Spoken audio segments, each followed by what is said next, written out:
قرآن کہتا ہے یمحق اللہ الربا ویربی الصدقات۔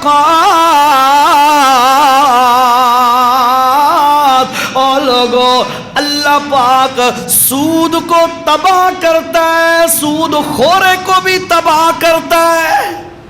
آپ کا مشاہدہ ہوگا، آپ نے دیکھا ہوگا، سود خورا بندہ اللہ اس کو اونچا نہیں ہونے دیتا، مالی طور پر وہ تنگ دست رہتا ہے۔ ظاہری طور پر بعض سود خور ایسے بھی ہوتے ہیں، ان کے پاس پیسہ ہوتا ہے، لیکن بھائیو یاد رکھو اللہ کی قسم ہے ان کا وہ پیسہ عدالتوں میں لگ جاتا ہے، ہسپتالوں میں لگ جاتا ہے، کچہریوں میں لگ جاتا ہے، سلوں میں لگ جاتا ہے، ایسے حرام اڑ جاتا ہے، ان کے کام بھی نہیں آتا۔ دوسری سب سے بڑی بات یہ ہے اللہ ایسے لوگوں کو بعض دفعہ ایسی بیماری میں پھنسا دیتا ہے، پیسہ حرام کا گھر پڑا ہوا ہے، کھانا نصیب نہیں ہوتا، کھانا نصیب نہیں، ایسا مرض آ جاتا ہے۔ اس لیے یہ اللہ کے ساتھ جنگ ہے، اللہ کے رسول کے ساتھ جنگ ہے۔ رب کا واسطہ دے کے کہتا ہوں کہ یہ جو سود کا معاملہ ہے، اس سے ہر صورت میں بچتے رہو۔ اس سے بچ گئے، جس بندے نے حرام سے بچ کے زندگی گزاری، انشاءاللہ وہ مرتے ہی جنت میں چلا جائے گا۔ آج تو پھر ہماری حکومت انہوں نے جو ہے یہ سپورٹ کرنا شروع کر دی ہے، 12 ہزار روپیہ دیتے ہیں ہر گھر، ایسا ہی ہوتا ہے نا جی۔ او بیچارے لوگ رل رہے ہیں، 12 ہزار روپیہ مل رہا ہے، لوگوں کو سپورٹ مل رہی ہے۔ یہ گورنمنٹ کی طرف سے اچھا اقدام ہے، لیکن یار اس سے بھی اچھا اقدام یہ ہوتا بھئی اپنی قوم کو بھکاری نہ بنایا جاتا۔ توجہ کرو میری بات کی طرف، اس سے بھی اچھا سٹیپ یہ ہوتا کہ اپنی قوم کو بھکاری نہ بنایا جاتا، انہی پیسوں کی جو 12 ہزار فی بندہ دیا جا رہا ہے، انہی پیسوں سے علاقوں کے اندر فیکٹریاں لگائی جاتی اور لوگوں کو وہاں پر ملازمت کے مواقع دیے جاتے۔ ایمانداری سے بتا رہا ہوں، لوگوں کا مستقبل بھی بن جاتا اور بھکاری بننے سے بھی لوگ بچ جاتے ہیں۔ اور اتفاق کریں دے ہو کہ کوئی نہیں یار، کیا میں کوئی گورنمنٹ کے خلاف تو بات نہیں کر رہا، میں کہہ رہا ہوں امداد دے رہی ہے گورنمنٹ، ٹھیک ہو گیا، لیکن اس سے بہتر یہ تھا کہ 12 ہزار دے کر اپنی قوم کو بھکاری بنانا۔ اس سے بہتر یہ تھا کہ کوئی انڈسٹری لگا دیتے، مختلف مثلا کنیا کے علاقے میں ایک چھوٹی سی انڈسٹری لگا دیتے، جہاں پر چند سو یا چند ہزار بندے، اس کے اندر ان کو جاب مل جاتی، ملازمت مل جاتی۔ اس میں کیا فائدہ ہوتا؟ پاکستان کی اکانومی بھی مضبوط ہوتی اور لوگوں کو جاب اور کاروبار اور لوگوں کے جو ہے اپنی ملازمت کے موقع بھی مل جاتے۔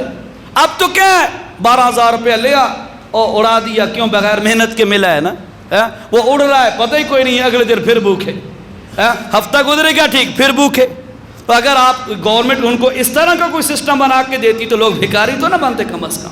بہرحال ایسا ہونا چاہیے، ہماری ایک رائے کی حد تک ہے، باقی جو منتظمین ہیں، جو ادارے چلانے والے ہیں، ان کو اچھی طرح پتہ ہوگا۔ بہرحال جی توجہ فرمائے لوگوں، توجہ کرو میرے بھائیوں، سود کھانے والا ہمیشہ برباد ہوتا ہے، سود کا پیسہ کبھی نہ لیا جائے۔ اس کے بعد اللہ کے پاک پیغمبر صلی اللہ علیہ وسلم نے فرمایا، میں تھوڑا سا آگے گیا، میں نے دیکھا جہنم کے لوہے کی کینچیاں ہیں اور کچھ لوگ جو ہیں کچھ بندوں کے ہونٹ اور زبانیں کاٹ رہے ہیں۔ میں نے پوچھا یہ کون بندے ہیں؟ تو مجھے جواب دیا جاتا ہے جناب یہ وہ بندے ہیں جو لوگوں کو تو کہتے تھے اچھے کام کیا کرو، اولاد کو کہتے اچھے کام کرو، بیوی کو کہتے اچھے کام کرو، پر اپنا عمل کوئی نہیں۔ ممبر پہ بیٹھ کر عزیر شاہ کہتا ہے اچھا کام کر لیکن اپنا عمل نہیں ہے تو یہ سزا بھگتنی پڑے گی۔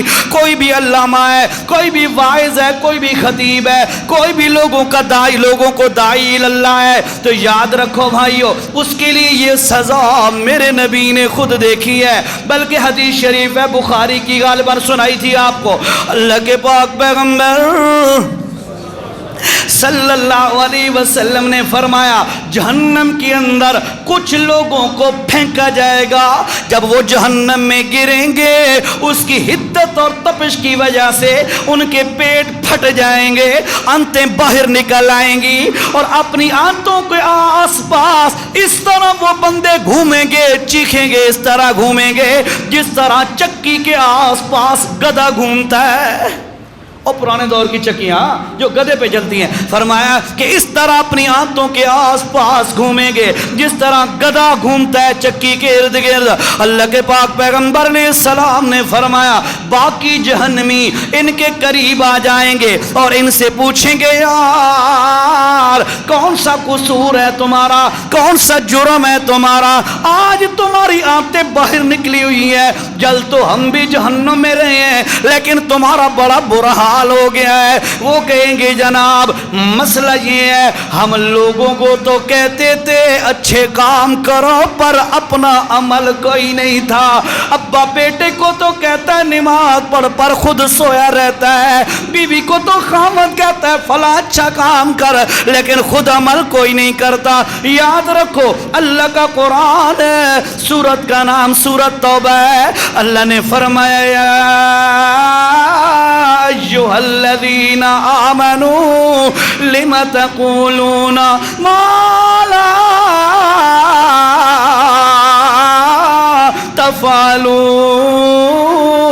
تفعلون، او ایمان والے جو کام تم خود نہیں کرتے لوگوں کو کیوں کہتے ہو؟ اس لیے اس بات سے بھی احتیاط کریں، مطلب احتیاط کا مطلب خود عمل کرنے کا جذبہ رکھیں، عمل کی پوری کوشش کریں، پھر لوگوں کو دعوت دیں، مزہ ہی اور ہوگا۔ اس کے بعد اللہ کے پاک پیغمبر صلی اللہ علیہ وسلم نے فرمایا میں تھوڑا سا آگے گیا، میں نے دیکھا کچھ مرد اور کچھ عورتیں ہیں، ان کی شرمگاہوں پر کپڑا لپٹا ہوا ہے، شرمگاہوں پر کپڑا لپٹا ہوا ہے، آگے سے بھی کپڑا پیچھے سے بھی کپڑا، اور فرمایا اللہ کے پاک پیغمبر نے وہ مرد عورت سارا جسم باقی ننگا ہے، اور ان مردوں عورتوں کی حالت یہ ہے کہ وہ کچھ پودے ہیں زقوم وغیرہ ان کو کھا رہے ہیں، وہ بڑے کڑوے پودے ہیں۔ قرآن کہتا ہے سورۃ دخان کا 3 رکوع ہے، اللہ کا قرآن کہتا ہے ان شجرۃ الزقوم طعام الاسیم کالمہل یغلی فی البطون۔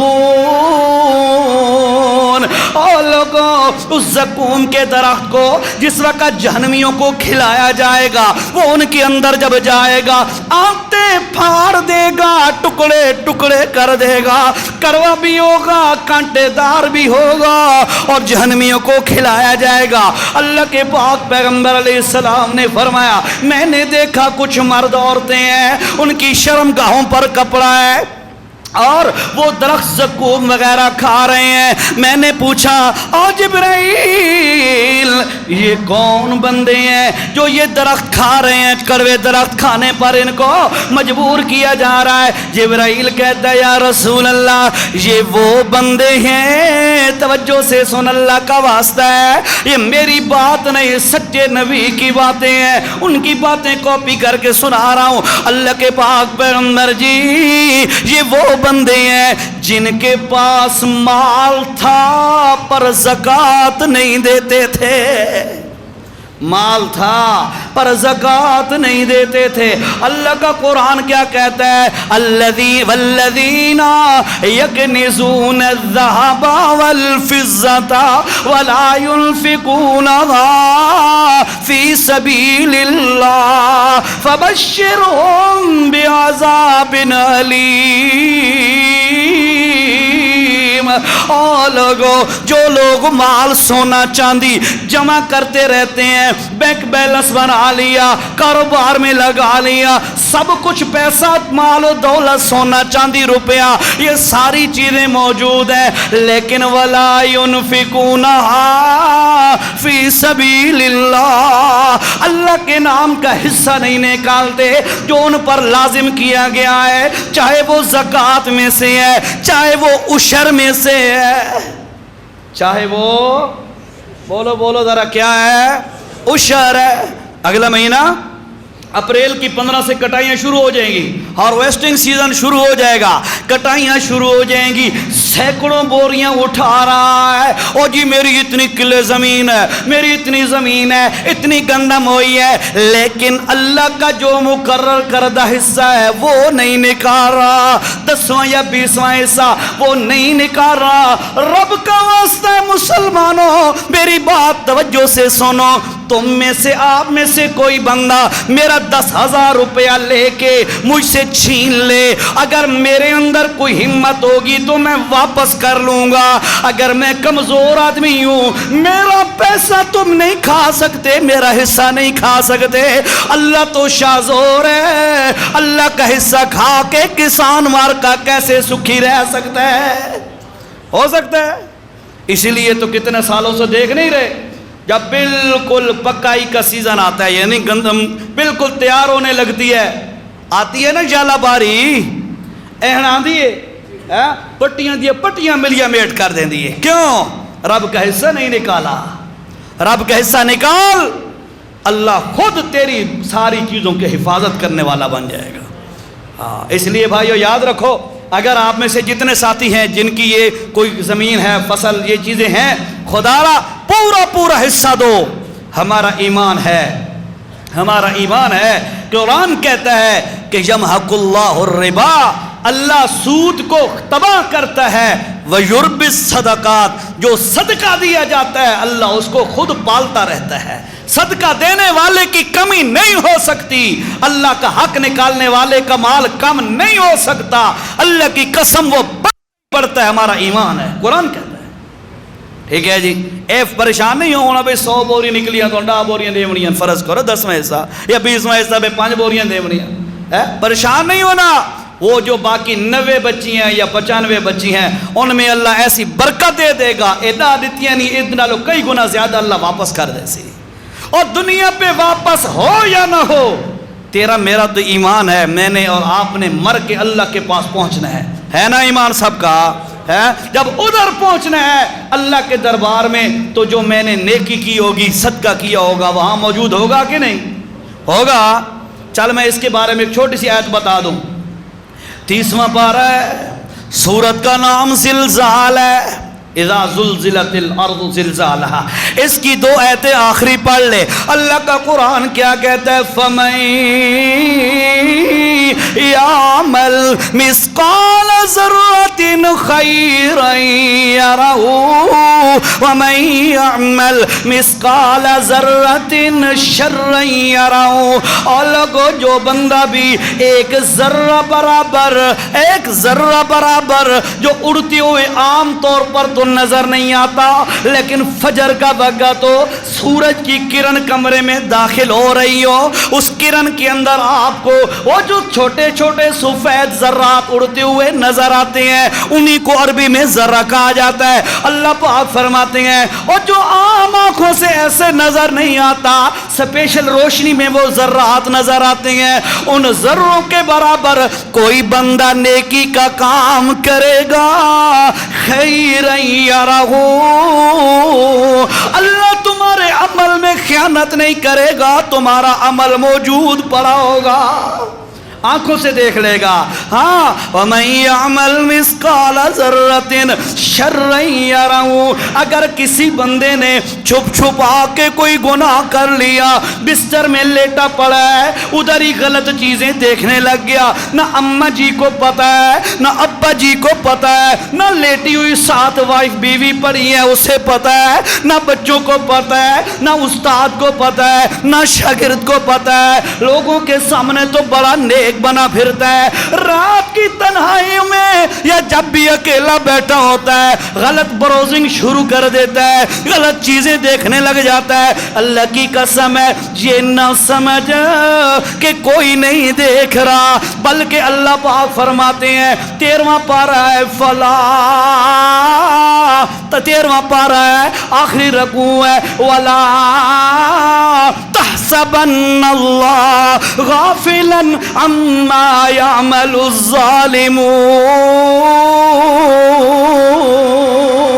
اور لوگوں یہ خیال کبھی نہ کرنا کہ اللہ کو پتہ ہی کوئی نہیں ہے، ہم جو مرضی آئے کرتے رہے.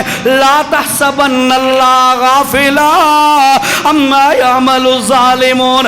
جو بھی تو گناہ کا کام کرے گا اللہ کو ایک ایک چیز کا پتہ ہوگا. ہم آزاد نہیں ہیں، ہم اللہ کے غلام ہیں اور ہم مسلمان ہیں. ہم کون ہیں؟